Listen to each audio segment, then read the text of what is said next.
Hello বন্ধুরা, welcome back to my channel. আজকে চলে এসেছি কড়াইশুঁটির কচুরির রেসিপি নিয়ে।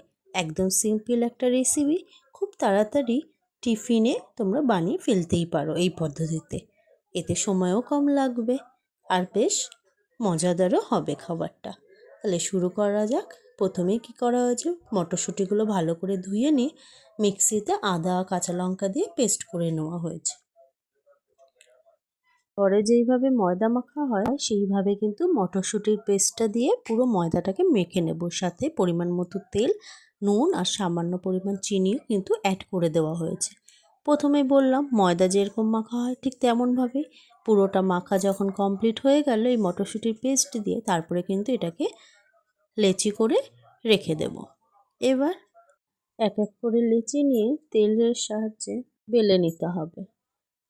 এটাতে কিন্তু পুর ভরার যে ঝামেলাটা সেটা কিন্তু করতে হয় না, খুব তাড়াতাড়ি এটা তৈরি করে ফেলা যায়। এতে দেখো মটরশুঁটির পুর যখন ভরা হয় তখন অনেক সময় বেরিয়ে যাওয়ার রিস্ক থাকে, এখানে কিন্তু সেই জিনিসটা হয় না। এই জন্য খুব তাড়াতাড়ি কচুরিটা কমপ্লিট হয়ে যায়। তাই কড়াইতে তেল দিয়ে তেলটা ভালো করে গরম হয়ে আসার পর এক এক করে কচুরিগুলো দিয়ে ভেজে ভেজে তুলে নিচ্ছি। এতে দেখো কচুরিটা একটু ফুলছেও, কচুরিগুলো খাস্তাও হচ্ছে। তাহলে আমার কচুরিগুলো ভাজা কমপ্লিট হয়ে গেছে। এবার সার্ভ করে নিই একটা প্লেটে। তাহলে আমার এই ভিডিওটি ভালো লাগলে অবশ্যই একটা সাবস্ক্রাইব করে দেবে আর সকলকে অসংখ্য ধন্যবাদ।